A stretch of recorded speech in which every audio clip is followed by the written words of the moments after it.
Hello and welcome guys. मैं हूं आपका दोस्त और होस्ट राहुल रावत। आप सभी का एक बार फिर से स्वागत करता हूं आपके अपने YouTube channel one step up nothing is impossible में। सो गाइस, जैसे कि आप सभी को पता है, आने वाले टाइम पे उत्तराखंड में एग्ज़ाम जो है वो लगातार ही होने वाले हैं। तो इन एग्ज़ामों को ध्यान में रखते हुए अभी के लिए यहाँ पे आपके सामने लेके आ रहा हूँ प्रैक्टिस सेट्स। तो जितने भी जीएस के प्रैक्टिस सेट होंगे वो आपको यहाँ पे देता रहूँगा। जितनी पॉसिबिलिटी होगी मैं आपको देता रहूँगा टाइम टू टाइम। तो ज़्यादा समय ना लेते हुए आज का अपना वीडियो शुरू करते हैं और इसमें आपको बताते हैं कि जीएस प्रैक्टिस सेट में क्वेश्चंस किस तरीके से और कैसे कैसे बनते हैं, साथ ही में क्या क्या क्वेश्चन यहाँ पे दिए हैं वो भी आपको जानने को मिल जाएंगे। तो देख लेते हैं आज का जो पहला क्वेश्चन है। क्वेश्चन नंबर 1, भारत के राष्ट्रपति को अध्यादेश निर्गत करने की शक्ति किस अधिनियम से प्राप्त हुई है? तो वेरी वेरी इंपॉर्टेंट क्वेश्चन है गाइज। यहाँ पे ये आपको, अगर जो आप पॉलिटी पढ़ी होगी आपने वहाँ पे, तो आपको ये जानकारी होगी। तो इसके लिए आपको जो ऑप्शन दिए गए हैं 1857, 1935, 1919 और 1961, तीन आपके सामने ऑप्शन है और जो इसका राइट आंसर हो जाएगा ये आपका हो जाएगा ऑप्शन बी, यानी कि 1935। 1935 के अध्यादेश के माध्यम से ही यहाँ पे राष्ट्रपति को अध्यादेश निर्गत करने की जो शक्ति है ये प्राप्त हुई है। इसके अलावा हमारा जो संविधान है इसमें भी मूलतः जो हमारे अनुच्छेद हैं ये सारे लगभग सारे के सारे 1935 के अधिनियम से ही लिए गए हैं। तो बढ़ते हैं अपने अगले क्वेश्चन की तरफ। जो अगला क्वेश्चन है हमारा ये है, संविधान सभा की झंडा समिति के अध्यक्ष कौन थे? तो यहाँ पे एक बार फिर से आपके सामने एक काफ़ी बेहतरीन क्वेश्चन है पॉलिटी का।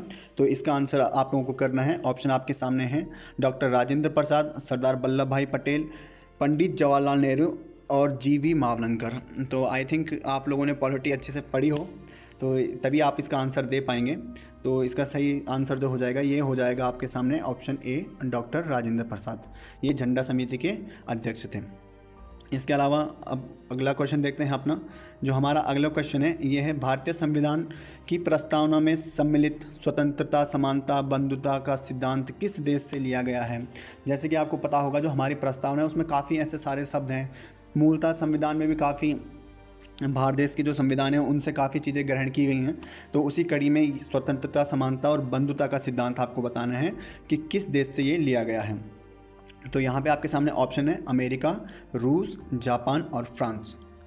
तो इसका जो राइट आंसर हो जाएगा दोस्तों ये हो जाएगा ऑप्शन डी, फ्रांस। ठीक है, ध्यान रखिएगा आप। इसके अलावा जो अगला क्वेश्चन है, क्वेश्चन नंबर 4, जनगण मन को भारत का राष्ट्रगान के रूप में कब अपनाया गया? तो आपको बताना है यहाँ पे कि जो हम राष्ट्रगान आज के टाइम पे गाते हैं, जन गण मन अधिनायक जय हे भारत भाग्य विधाता, तो ये आपको बताना है कि कब इसे हमारे देश ने एक राष्ट्रगान के रूप में अपनाया था। ऑप्शन है आपके सामने 24 जनवरी 1950, 26 जनवरी 1950, 26 नवंबर 1949 और 9 दिसंबर 1946। तो गाइज़ इसका जो राइट आंसर हो जाएगा ये हो जाएगा आपके सामने ऑप्शन ए, और ऑप्शन ए है आपके सामने 24 जनवरी 1950।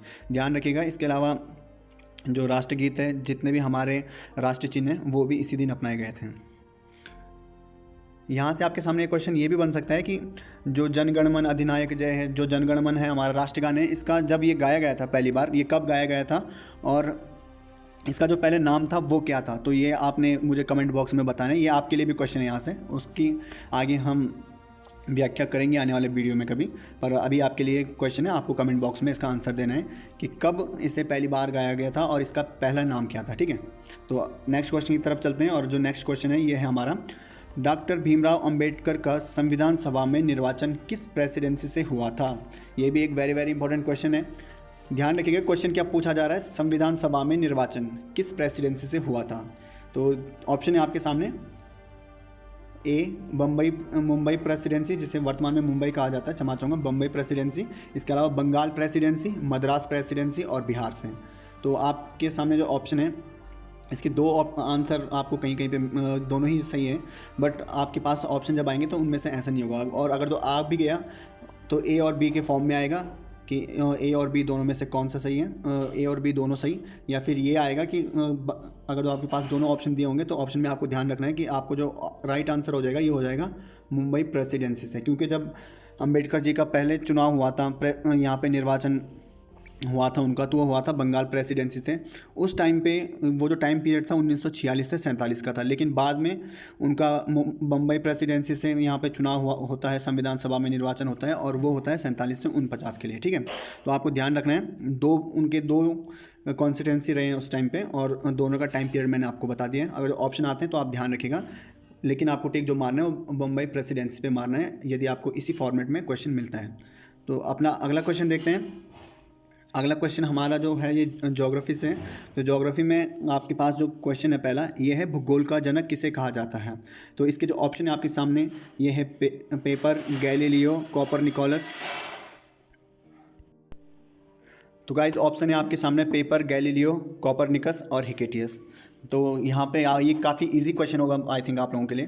तो जो इसका राइट आंसर है मैं आपको बता देता हूँ। राइट आंसर होगा इसका ऑप्शन डी, हिकेटियस, जो है भूगोल के जनक इनको माना जाता है। इसके अलावा आपको हिस्ट्री का पूछा जाता है तो वहाँ पे आप ध्यान रखिएगा, हेरोडोटस हिस्ट्री के जनक कहे जाते हैं, और हिकेटियस के द्वारा जो पुस्तक लिखी गई है जस्ट पीरियोडिक, ठीक है, याद रखिएगा, जस्ट पीरियोडिक। तो आगे बढ़ते हैं, अपना सातवां क्वेश्चन देखते हैं। जो हमारा सातवां क्वेश्चन है ये कहता है महाविस्फोट का सिद्धांत किसने दिया है। तो महाविस्फोट का सिद्धांत आप इसको बिग बैंग थ्योरी के नाम से भी जानते हैं। तो इसके जो ऑप्शन है आपके सामने ये है, जॉर्ज लेमेंथर, इसके अलावा गैलीलियो, कोपरनिकस और हिकेटियस। तो ये क्वेश्चन काफ़ी इंपॉर्टेंट रह सकता है बड़े एग्ज़ाम पे। हालांकि जो पुलिस कांस्टेबल के और इसके अलावा फॉरेस्ट गार्ड के होंगे वहाँ पे शायद ही आपको ऐसे क्वेश्चन देखने को मिलते हैं, लेकिन जैसे भी आप पटवारी या फिर एसआई, कनिष्ठ सहायक इनकी तरफ बढ़ते हैं तो वहाँ पे आपको लेवल थोड़ा ऊपर मिलता है। तो आपको ये जितने भी सिद्धांत होते हैं ऐसे ध्यान रखने, ज्योग्राफी के सिद्धांत हो उनको आपको काफ़ी नोट रखना है उनको अपने दिमाग में। तो इसका जो राइट आंसर हो जाएगा ये हो जाएगा आपका ऑप्शन ए। ऑप्शन ए है आपके सामने लेमेंथर, लेमेंथियर, इनको कहीं कहीं पे लेमेंथरे भी कहा गया है, तो आप ध्यान रखिएगा। अगला क्वेश्चन है, मंदाकिनी को सबसे पहले किसने देखा था। तो ये भी एक काफ़ी अच्छा क्वेश्चन है, यहाँ से निकल के आता है और काफ़ी टाइम ये पूछा गया है। तो ऑप्शन है आपके सामने, ऑप्शन देखते हैं, जॉर्ज लेमेंथरे, गैलीलियो, कोपरनिकस और हिकेटियस। तो इसका जो राइट आंसर हो जाएगा दोस्तों ये हो जाएगा गैलीलियो। सबसे पहले गैलीलियो ने ही जो था दूरबीन की खोज करी थी, उसके बाद इन्होंने मंदाकिनी को देखा था, ठीक है। तो ये ध्यान रखेंगे आप। इसके अलावा जो नेक्स्ट क्वेश्चन है ये है सौरमंडल से, और इसमें पूछा गया है आपसे कि सूर्य की दीप्तिमान सतह को क्या कहा जाता है। आप देखते होंगे जो हमें सूर्य दिखाई देता चमकता हुआ, तो जो उसकी सतह, वो चमकती हुई सतह है, उसको क्या कहा जाता है। तो इसके लिए आपके सामने ऑप्शन है प्रकाश मंडल, वर्णमंडल, सौरमंडल और प्रकाश वर्ष। तो इसके लिए जो राइट आंसर हो जाएगा दोस्तों ये हो जाएगा आपका राइट आंसर ऑप्शन ए, प्रकाश मंडल, ठीक है। इसके अलावा वर्णमंडल जो होता है, जो उसके एटमॉस्फेयर होता है सूर्य के चारों ओर का, वो होता है सौरमंडल। सारे आपको सौरमंडल की डेफिनेशन देने के लिए, सूर्य का जो परिवार होता है वो सौरमंडल कहला जाता है, जिसके अंदर लगभग सभी ग्रह आते हैं। इसके अलावा प्रकाश वर्ष, जो भी दूरी को, सबसे लंबी दूरी नापने की जो इकाई होती है वो प्रकाश वर्ष होती है, ठीक है। इसके अलावा आगे जो क्वेश्चन है, क्वेश्चन नंबर 10, सूर्य ग्रहण के समय सूर्य के दिखाई देने वाले भाग को क्या कहा जाता है या क्या कहते हैं। तो आपके सामने ऑप्शन दे रखे हैं यहाँ पे। ऑप्शन नंबर 1 है आपके सामने सूर्य किरीट, इसके अलावा क्रोड और अरोरा ऑस्ट्रेलियस, अरोरा बोरेलियस, ठीक है। तो अरोरा लाइट्स के बारे में मैं आपको बता दूँ, ये ध्रुवों पे दिखाई देती हैं।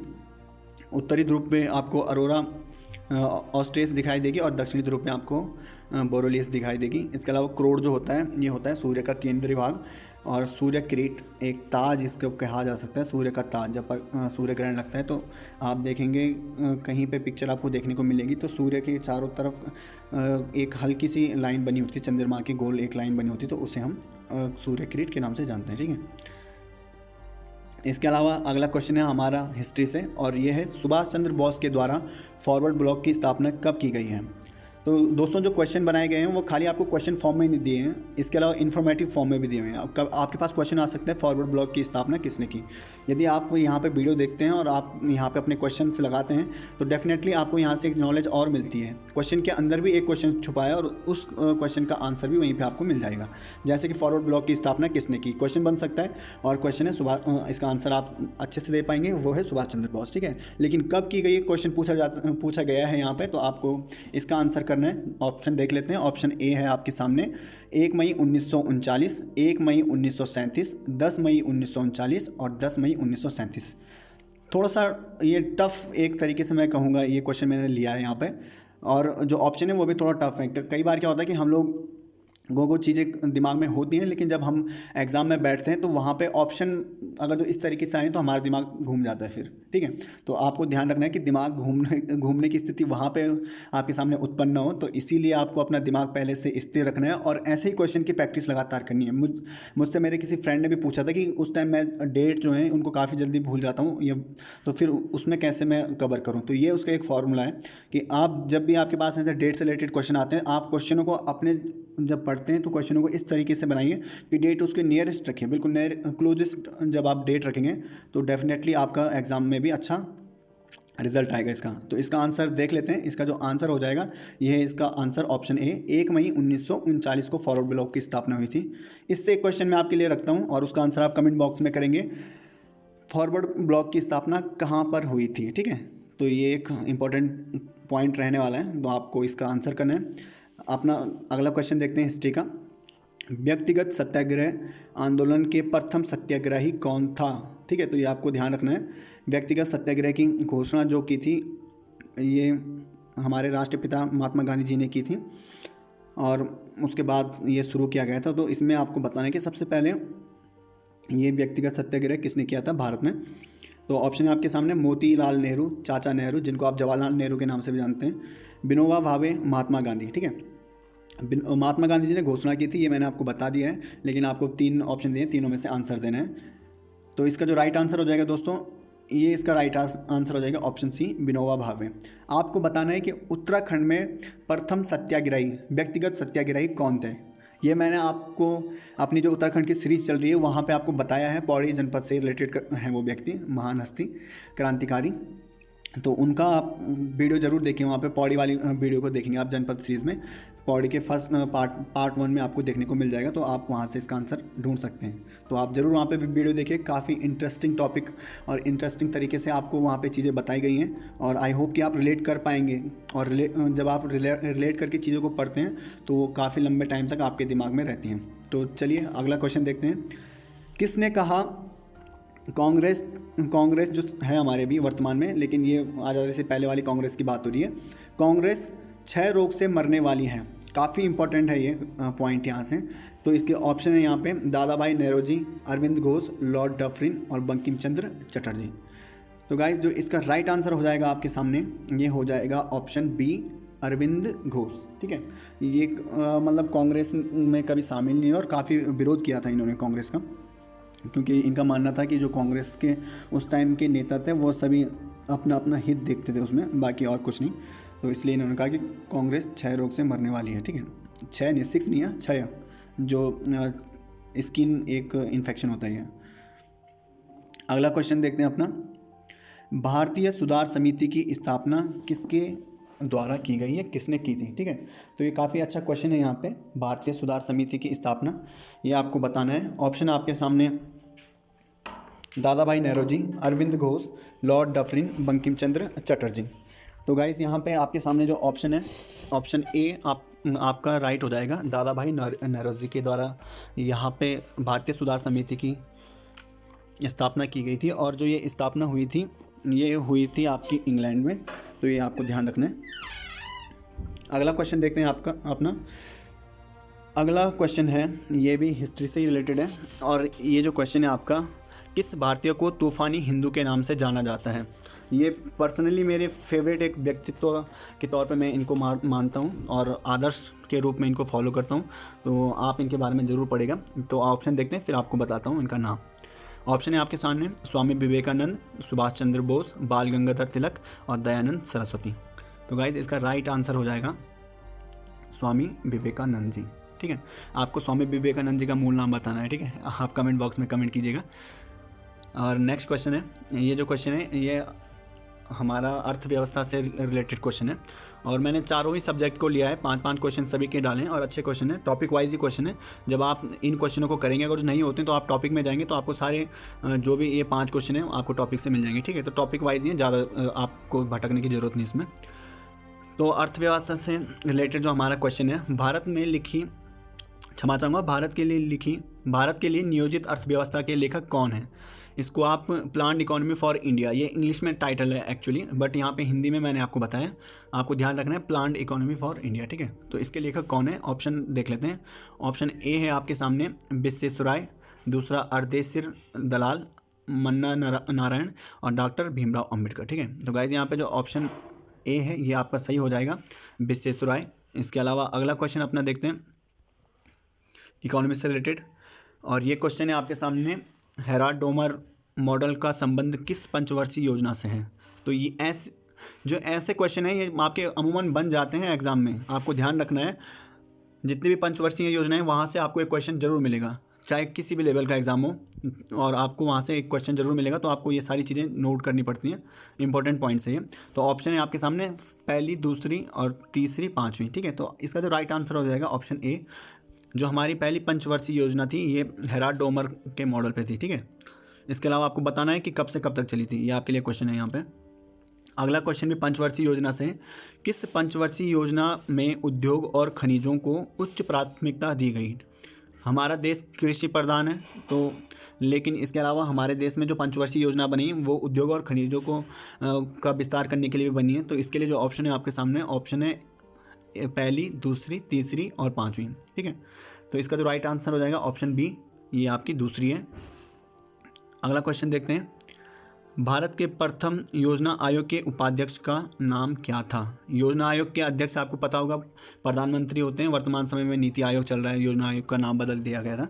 तो ये आपको ध्यान रखना है, वर्तमान में नीति आयोग इसे कहा जाता है और पहले ये योजना आयोग था। तो इसमें आपके सामने जो ऑप्शन है ये है जवाहरलाल नेहरू, पीवी महालनोबिस, गुलजारी लाल नंदा और जीवी मावलंकर, ठीक है। तो आपका जो राइट आंसर हो जाएगा ये हो जाएगा आपका ऑप्शन सी, गुलजारी लाल नंदा। ये आपको ध्यान रखना है, ये हमारे पहले उपाध्यक्ष थे योजना आयोग के। इसके अलावा जो पहले अध्यक्ष थे योजना आयोग के, उनका नाम आपसे पूछा जाता है, तो हमारे पहले प्रधानमंत्री पंडित जवाहरलाल नेहरू जी, ठीक है। अगला क्वेश्चन देखते हैं और अंतिम क्वेश्चन है, भारत में अब तक कुल कितनी पंचवर्षीय योजनाएं चलाई गई हैं? तो ये भी एक क्वेश्चन बनता है, इजी क्वेश्चन है, और टाइम पीरियड भी आपको पूछा जा सकता है कि कब से कब तक चली थी। तो जो इसके आपके सामने क्वेश्चन के ऑप्शन है, ऑप्शन देख लेते हैं और उसके बाद आपको आंसर करना है। ए है आपका 10, फिर आपका 11, 12 और 15, यानी कि 10, 11, 12 और 15, इसका आपको सही आंसर करना है।